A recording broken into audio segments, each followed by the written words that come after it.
Why do we stay up late watching survival documentaries? Why do millions of viewers tune in to watch people struggle against the elements, starve on islands, and face deadly predators? The truth is, our fascination with survival scenarios and doomsday narratives isn't just entertainment, it's hardwired into our psychology. Today, we're exploring the dark and compelling reasons why humans are obsessed with extreme environments and end-of-the-world scenarios, and what this fascination reveals about our deepest fears and desires. Our evolutionary past, the ancestral threat response. For millions of years, our ancestors lived in genuinely dangerous environments. Predators hunted them, food was scarce, and one wrong decision could mean death. This constant threat shaped our brains in a specific way. We became obsessed with survival. Our brains evolved to pay intense attention to danger, to anticipate threats, and to mentally rehearse scenarios where everything goes wrong. That ancestral wiring didn't disappear when we invented agriculture or built cities. Today, we're living in one of the safest periods in human history, yet our brains still crave that simulation of danger. Watching survival shows essentially activates the same neural pathways that kept our ancestors alive, except now it's safe, controlled, and entertaining. The illusion of control in an uncontrollable world. Modern life feels chaotic. Economic uncertainty, climate anxiety, pandemic fears, global instability, these are threats that feel distant and impossible to control. But a survival scenario, that's different.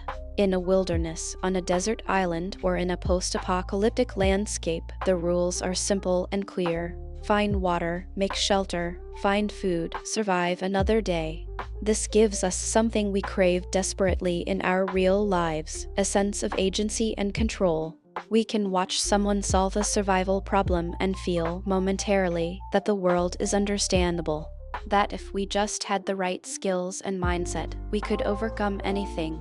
It's a comforting illusion in an era of information overload and powerlessness. Doomsday narratives as psychological coping mechanism. Doomsday thinking might seem pessimistic, but psychologists argue it serves a function. When you imagine worst-case scenarios, a societal collapse, an environmental catastrophe, a zombie apocalypse, you're essentially doing catastrophe insurance for your psyche. By mentally preparing for disaster, you feel less blindsided if something bad actually happens.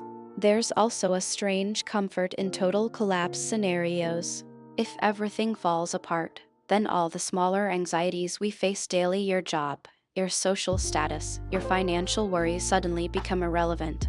There's a dark appeal to apocalyptic thinking. It's almost liberating. Additionally, doomsday narratives give us permission to fantasize about radical change and starting over. In our current systems, that feels impossible. But in a collapse scenario, everything becomes possible. The meaning-making machine. Why struggle equals purpose.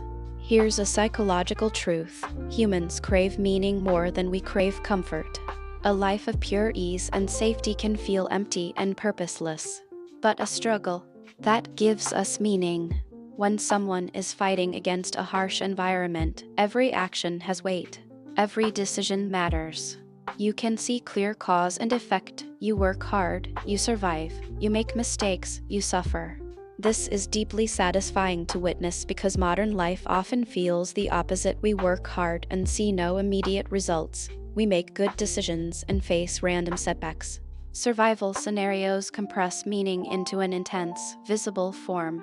This is why people voluntarily sign up for extreme challenges, Everest expeditions, ultramarathons, solo sailing voyages.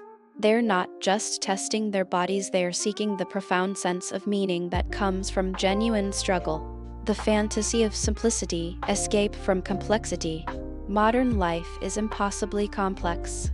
We navigate social hierarchies both online and offline, manage information from thousands of sources, balance competing demands, and try to optimize every aspect of our existence. Our brains are exhausted. A survival scenario offers the opposite, radical simplification. Your entire world shrinks to basic biological needs. There are no emails to answer, no social media to manage, no career advancement to worry about. Just you, nature, and survival. This is why so many survival enthusiasts report feeling alive in ways they don't in their normal lives. And this is why, if you listen to people who've completed extreme survival experiences, they often talk about how peaceful and clear-headed they felt. The survival scenario forces you into what C6 called flow state, where you're so focused on a challenging task that self-consciousness disappears. The social bonding through shared fear. Humans bond through shared experiences, especially shared adversity. Survival scenarios, whether real or fictional, create a powerful sense of community among enthusiasts. Think about survival TV show fandoms, prepper communities, or extreme adventure groups. These groups share a common language, values, and worldview.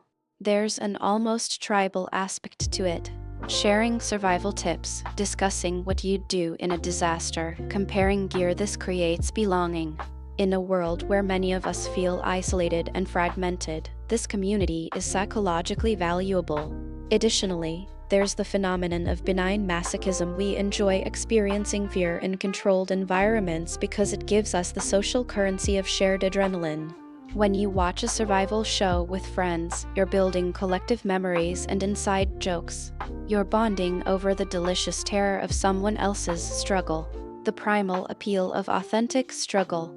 Here's something critical. In a world increasingly mediated by screens, algorithms, and artificial experiences, survival is one of the last domains that feels genuinely real and unfiltered.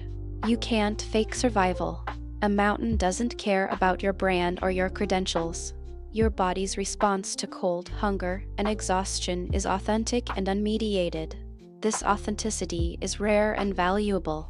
Most of modern life is filtered through technology and institutional structures. But survival is direct you versus reality. This is why survival content has exploded in the era of social media. We're unconsciously seeking something that feels real in an increasingly artificial world. We want proof that there's still a domain where human effort directly produces results, where nature still matters more than metrics. The role of scarcity mindset in modern anxiety. Psychologically, many of us operate from a scarcity mindset, the assumption that resources are limited and must be protected or hoarded.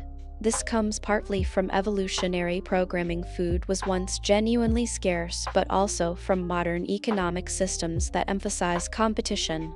Doomsday scenarios and survival fantasies align perfectly with this scarcity mindset. They validate the concern: what if resources run out? What if I need to be prepared? But here's where it gets interesting. For some people, this becomes pathological. Preppers who accumulate enormous supplies might be unconsciously trying to soothe deep anxiety about scarcity. The fantasy of survival isn't just entertaining, it's anxiety management. And while moderate interest in survival skills and preparedness is healthy, the obsessive version reveals how much modern psychological stress we're actually carrying beneath the surface. From entertainment to identity, when obsession becomes personality. For many people, interest in survival and doomsday scenarios isn't just a casual hobby, it becomes a significant part of their identity. Someone becomes a prepper, or a survival enthusiast, or someone who's really into apocalyptic fiction. This identity can be psychologically powerful and positive. It gives direction, community, and purpose. But it can also become limiting or even concerning. When your identity is wrapped up in expecting catastrophe, it can distort how you perceive reality. You start seeing threats everywhere because your identity requires you to be threatened. Psychologically, this is called identity protective cognition. We interpret information in ways that protect our sense of self. If you're someone who believes in societal collapse, you'll find plenty of evidence to confirm that belief, while dismissing contradictory evidence.